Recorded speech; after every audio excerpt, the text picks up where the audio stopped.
Gabe Cook here with Debate Kansas City, and today I'm going to be explaining to you a very common negative argument known as a disadvantage.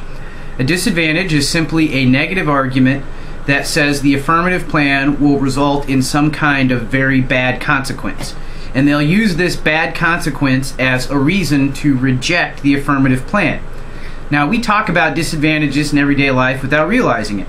For example, if maybe you said to your parents or a guardian or whoever one night, hey, I think we should go out for dinner. You won't have to spend time cooking, and you know the food will taste better. Well, there might be disadvantages to that. Like, well, it would cost more money and we're on a tight budget. Or it would be really crowded and, you know, we wouldn't have as much good family time. Or maybe it would cause us to spend more time out and we'd miss my favorite TV show. Those would all be disadvantages of going out to eat.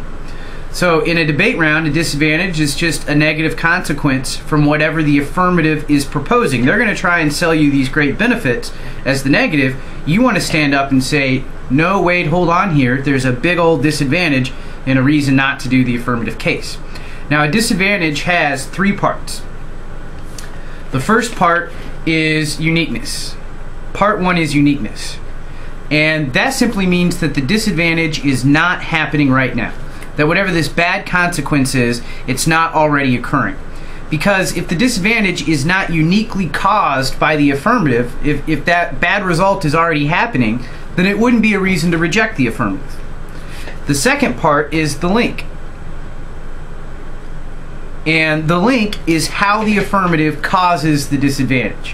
What do they do that pushes us and results in these bad consequences? And the impact is the explanation of the bad consequences. It lets us know how bad it's going to be, the final impact, just how terrible a thing is the affirmative going to create. So I'll give you a very common example, very briefly.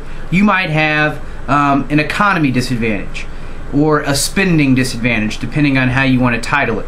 And you might say, you know what, right now the economy isn't very good, but it hasn't fallen off the brink yet. We haven't hit a depression. The affirmative is going to come along and they're going to spend a bunch of money. And spending money hurts the debt, and that hurts the economy. And then, so that would have been the link. And then the final impact is, you know, a bad economy makes it more difficult for us to fix problems from environmental pollution to foreign aid to national security. There's a whole bunch of reasons the economy is important, and you could pick all those different ones as impacts. One that's kind of popular for people that like to take their disadvantage to sort of a final step is impact evidence that says when we have a bad economy, nations end up fighting wars like in World War II, and with nuclear weapons around, those wars could go nuclear. So depending on how you want to argue a disadvantage, you can make its impacts more real world, you know, like a bad economy means fewer jobs, less quality of life. Or you can take it another end of things and you can say that, you know, somehow the affirmative case will result in this great big nuclear war. And if you have a certain college judge, that can be an argument that wins debate rounds for you. But if you have a community judge, they might find that argument a little silly. You know, I really don't think it's going to result in a nuclear war. But if you're in a debate round and you have a college type judge or, you know, someone who's really high up on debate, then you want your disadvantage impacts to be as big as possible. Okay, so that's a really brief overview of the disadvantage. Now I'm going to talk in a little bit greater detail on those three basic parts. What were those three parts again? Remember, you had uniqueness, link, and impact. So uniqueness means the disadvantage isn't happening now. But a common way to explain or think about uniqueness is to use another term called the brink. And here's a little picture to demonstrate the brink. Let's say that this is a great big giant cliff, okay? And we've got this person standing here. This right here, that's the brink of the cliff. This is the falling off point. So imagine the disadvantage arguing that basically this little guy here is like America, okay?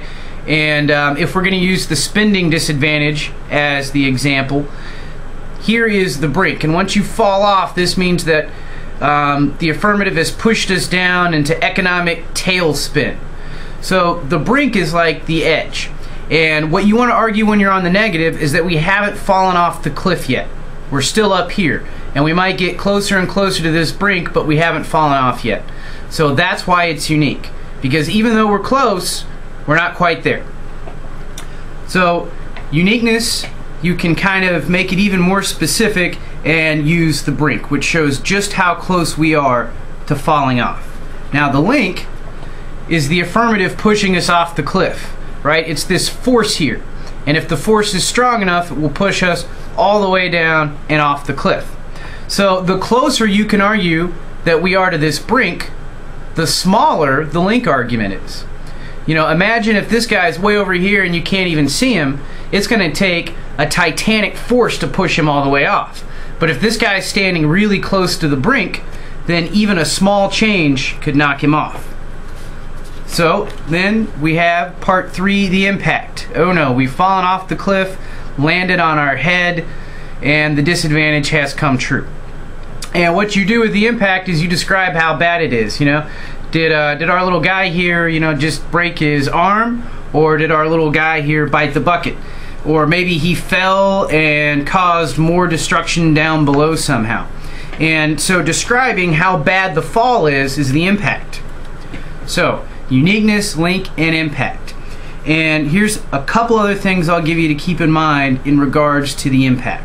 There's kind of 2 things you need to know, 2 things you want to think about. The first one is the magnitude. How big is it? How big is the impact? And that's what I was talking about when our guy fell. The magnitude. Was it a broken arm, or did it cause him to die, or did he cause other destruction when he fell off the cliff? Magnitude is how big the impact is. And if you have debate expert judges, you want to make that magnitude, that impact, as big as possible. And then you want to compare it to the affirmative and say, you know what, the affirmative says they're going to cause some good things to happen, but the magnitude of our disadvantage is so great that it overwhelms their claims.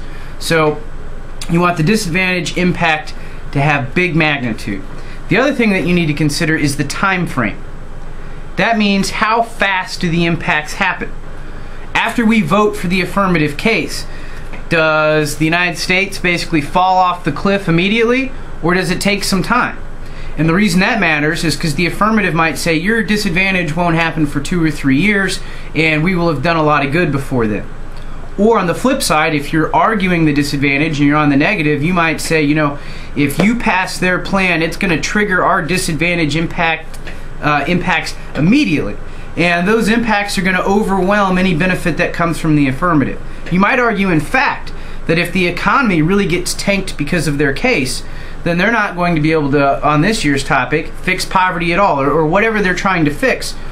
In the economy disadvantage example, you might be able to argue that in a bad economy we can't fix any of our problems very effectively, so in fact it turns the case somehow. Alright, so that's a brief description of disadvantages. Hopefully I haven't confused you too much. Remember, it has 3 parts: uniqueness, link, and impact. And uniqueness means the disadvantage is not happening now. Link is how the affirmative causes the disadvantage, and impact is the description of how bad the consequences are. Disadvantages can be a very useful tool, and I hope that this has given you a little bit better idea of what they are and how to use them. Gabe Cook with Debate Kansas City. Take care.